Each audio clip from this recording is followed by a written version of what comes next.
అంటే మీరు 100కి పైగా మీరు కార్లని డిజైన్ చేశారు కదా! మీ కార్స్‌కి మూవీస్‌లో అయితే క్రేజ్ ఉంటుంది. మరి రియల్ లైఫ్‌లో మీకు ఆ గుర్తింపు వస్తుందా? ఉంటదండి. డెఫినెట్‌గా ఉంటది కదా! డెఫినెట్‌గా ఉంటది. ఎందుకంటే నలుగురు కూర్చొని కార్ డిజైన్ అన్నప్పుడు జెనెక్స్ అంటారు, జెనెక్స్ సమ్మరే అంటారు. యెస్. యెస్. డెఫినెట్‌గా ఉంటుందది. ఎందుకంటే అది డెఫినెట్‌గా ఉండబట్టే మన దగ్గరికి వస్తారు కదా! లేదంటే మన దగ్గరికి రారు కదండీ. అవునవునవును. హ్మ్. అంటే ఇప్పుడు ఇంత పెద్ద జర్నీలో మీరు ఎప్పుడైనా కార్ డిజైన్ చేసి అది ఫెయిల్ అవ్వటం, మళ్ళీ చేయటం అలా ఏమైనా జరిగిందా? ఫెయిల్ అవ్వటం ఉండదండి. ఎందుకంటే నా దగ్గరే నా కలెక్షనే 25-30 కార్స్ ఉంటాయండి. హ్మ్. అంటే నేనెప్పుడు ఏదో బయటకి ఒకటి రిలీజ్ చేయనివా? నేనెప్పుడు ఏదో ఒకటి చేస్తుంటాను. నేనే నా స్టాఫ్‌తోని ఎప్పుడు ఏదో ఒకటి హ్మ్.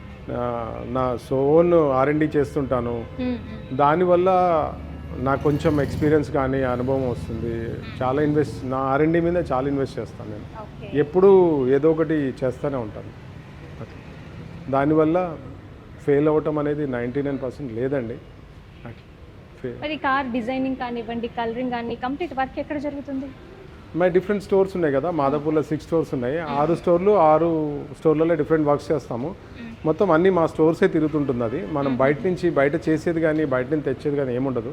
అన్నీ ఇన్ హౌసే జరుగుతాయి వర్క్స్ అని. అదే మా స్ట్రెంత్ అనమాట. మేము సక్సెస్ఫుల్గా కంప్లీట్ చేయగలుగుతున్నామంటే దట్స్ ఓన్లీ రీజన్ అండి. అదే మా స్ట్రెంత్ అండి. ఓకే.